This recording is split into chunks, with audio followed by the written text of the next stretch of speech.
Bismillahirrahmanirrahim. Assalamualaikum warahmatullahi wabarakatuh. Waalaikumsalam warahmatullahi wabarakatuh. Mohon izin bertanya Bu ya.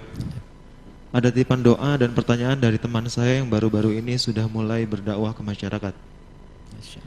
Pertanyaannya adalah, jika ada jamaah yang bertanya tentang pribadi seseorang atau suatu lembaga, pondok pesantren, organisasi, kelompok dan lain-lainnya di tempat di majelis umum, seperti contohnya mungkin begini, bagaimana pendapat Ustadz tentang Ustadz Fulan, atau bagaimana pendapat Ustadz tentang tokoh masyarakat tersebut, atau bagaimana pendapat Ustadz tentang lembaga, yayasan atau pondok pesantren tersebut.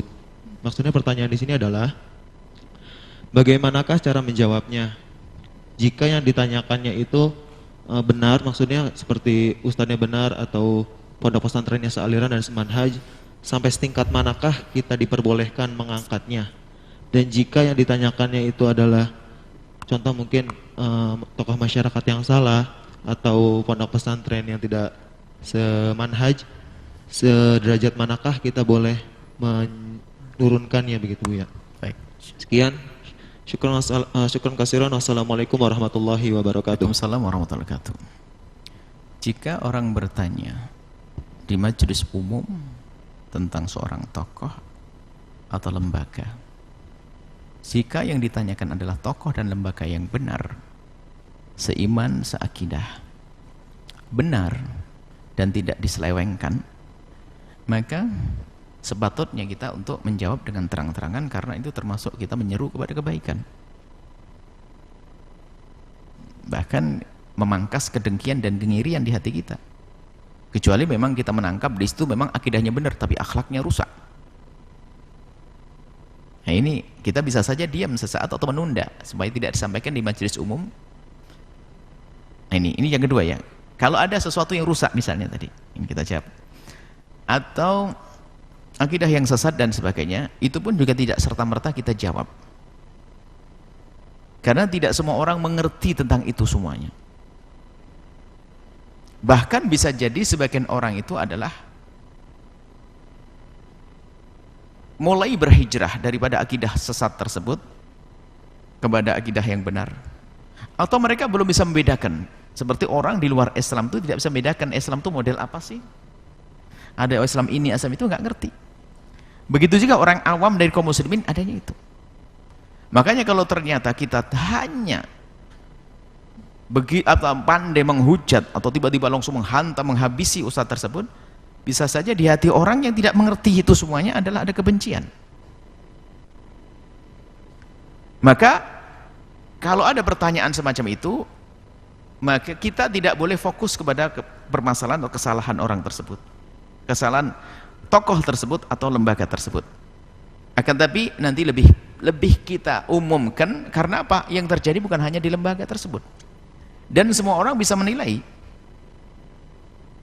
kalau kita beri pemahaman. Jadi kita kasih rambu-rambu, ciri-ciri kelompok lembaga yang sesat adalah dengan cara semacam ini. Hati-hati, kalau sudah dia mengajarkan begini dan begini, maka Anda hindari.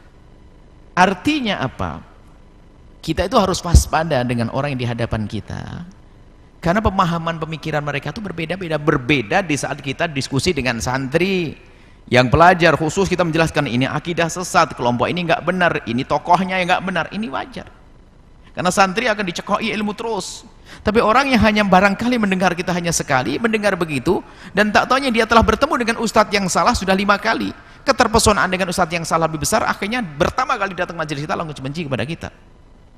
Tapi nggak boleh kita membenarkan sesuatu yang salah, juga nggak bisa. Bahkan hindarilah untuk mencaci tokoh atau merendahkan organisasi atau lembaga di kalangan orang yang bercampur aduk. Karena apa? Itu akan membuat fitnah di tengah-tengah mereka. Nah, kalau ingin menjelaskan di kalangan orang-orang seperti itu yang campur aduk adalah rambu-rambunya.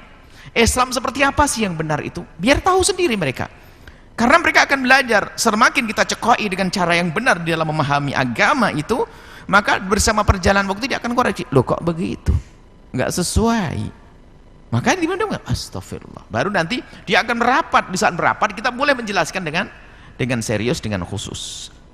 Artinya itulah yang disebut oleh Nabi Muhammad dengan hikmah. Kita tuh bisa hikmah, seorang ustadz yang hakim seperti orang dokter yang bijak, dokter hadik. Seorang ustadz yang hakim seperti dokter yang hadik, yang cerdas.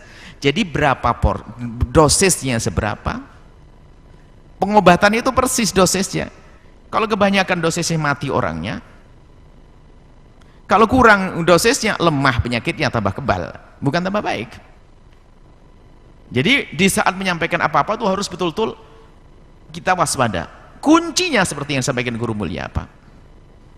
Keluarkan dari hawa nafsu. Kadang-kadang itu gampang gak bawa emosi. Keluarkan dari hawa nafsu. Kalau sudah hawa nafsu nanti kemana-mana tuh kembangnya. Wah, habis. Keluarkan dari hawa nafsu. Selesai, nanti kita akan menjelaskan kebenaran tanpa hawa nafsu, tanpa membenci, tanpa dengan kebencian. Biarpun itu orang akidah sesat, kita jelaskan sebang pemikirannya begini-begini, tanpa harus dengan kebencian. Nanti akan ada nur hidayah yang Allah berikan kepada siapapun dari hamba-hamba Allah seperti itu. Wallahu a'lam bishawab.